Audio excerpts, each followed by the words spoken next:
Hi, I've come on to make a video. I'm parked up in a lay-by because we've got a deal in our house that our children are completely protected from all this that's going on in the outside world, and I've tried to stay quiet and I've tried to deactivate my Facebook and leave everybody to it, but I can't. I've just taken part in a global meditation earlier today, and the more I meditate on this, the more I just keep getting told that I need to speak, so that's what I'm going to do.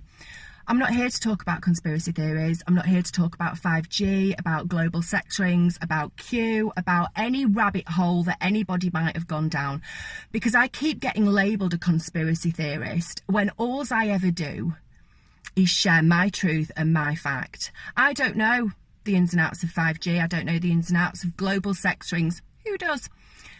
So I'm just going to share my truth, and if I share, I'm going to share what I perceive to be fact. And the facts are that for the past 5 years or so, I have put everything I have into the fight for body autonomy and the right to live in freedom. And every day at the minute, the past 11 days especially, I've watched people's human rights and basic rights get stripped back to fundamentally nothing. And my voice is shaking. I'm shaking. I can't sit on this any longer. I'm going to share my story. My story is that I followed government advice. I took my precious baby boy 15 years ago to have his vaccines. He was vaccinated at 8 weeks, 12 weeks, 16 weeks, 12 months, and he suffered irreversible damage. And that was because I was following government health advice. Still didn't connect very many dots, but then I started looking into nutrition, and I started taking a lot of nutrition courses because I wanted to take control of myself and my children's health. And the more I learnt about what we're supposed to be eating for optimal health and what we're not supposed to be eating for optimal health compared with government advice was blowing my mind. Like, just research the effect of dairy on the human body.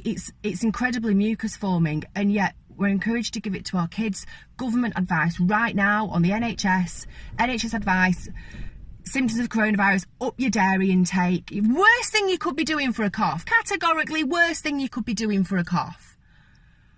Full stop. I'm very concerned with the fact that amongst all this scaremongering in the media, I'm going to get on to what I think about the media in a moment. Amongst all this scaremongering in the media, all these stories that have been shared, they're not sharing any on what you could be doing to boost your immunity naturally.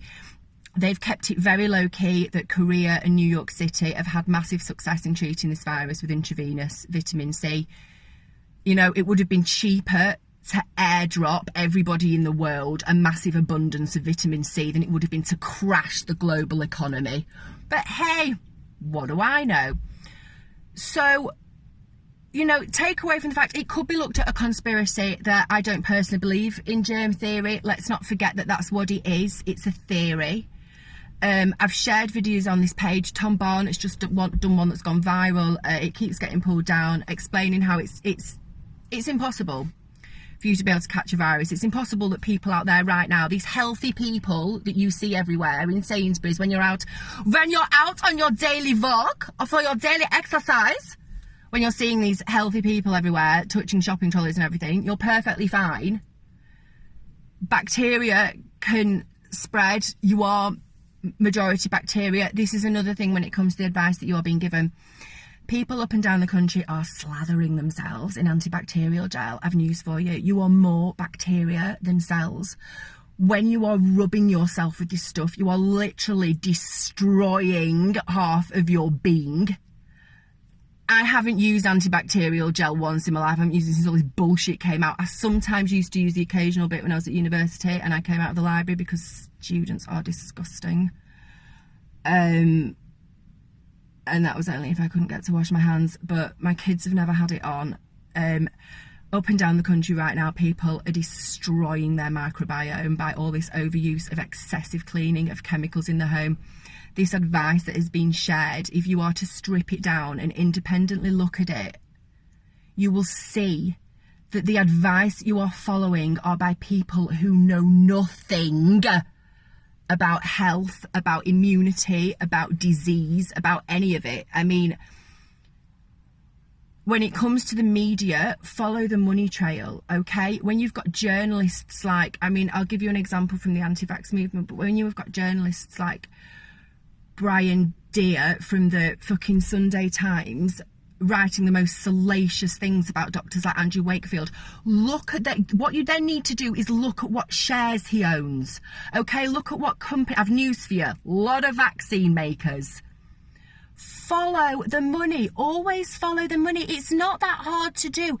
If you are allowing mainstream media to inform you, then you are allowing them to form your reality.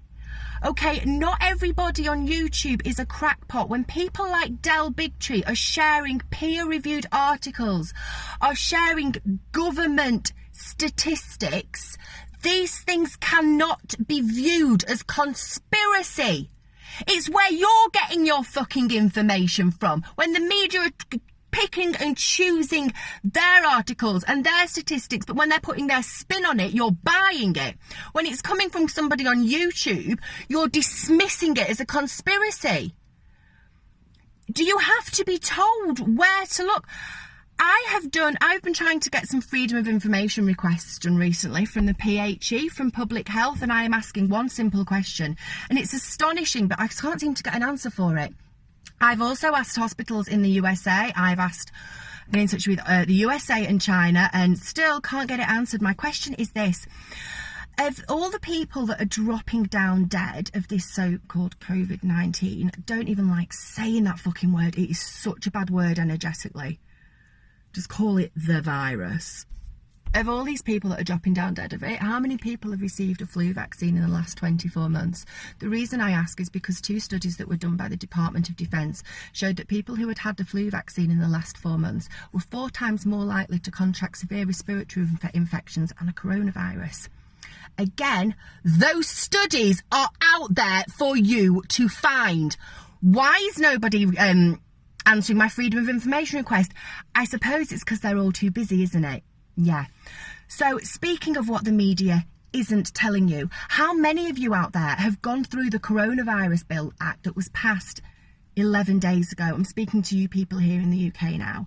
Did you know your child can now be quarantined away from you at a facility deemed suitable if they are showing symptoms? Now, this thing has a list of symptoms as long as my arm. Granted, I've got limbs smaller than Tyrion Lannister, but still, any symptom. They can fabricate a dry cough, a temperature, nausea, aches and pains. Are you happy with that? Are you happy with your child being... We're currently having checkpoints, okay? They can stop your car, they can ask where you're going. Symptom checks will be next at these checkpoints. Again, haven't pulled this out my arse. It's in the bill that was passed. You've been stripped of every basic human right you ever had. And granted, we have always been slaves in this system. But right at the moment, you are in an Orwellian hell.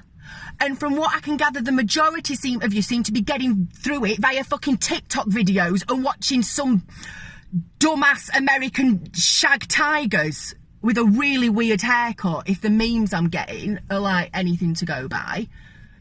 I hate saying wake up because it's so patronising, but you're sleepwalking into your own personal Black Mirror hell if you do not wake up and see what is happening around you. This isn't conspiracy. You have lost your human rights. Not only have you lost them, if you're self-isolating because you think you can spread something that you do not have, you're bending over and asking the government not just to take them, but to fuck you that little bit harder. And take it from a girl that spent more time on her 20s on hotel pillows than a chocolate mint. I know a good fucking when I see one. And this is what's happening right now. You're getting fucked. So it's time for us all to stand up, band together, start applying some common sense and get rid of the most pernicious virus that is currently in your home. Your fucking TV and your mainstream newspapers.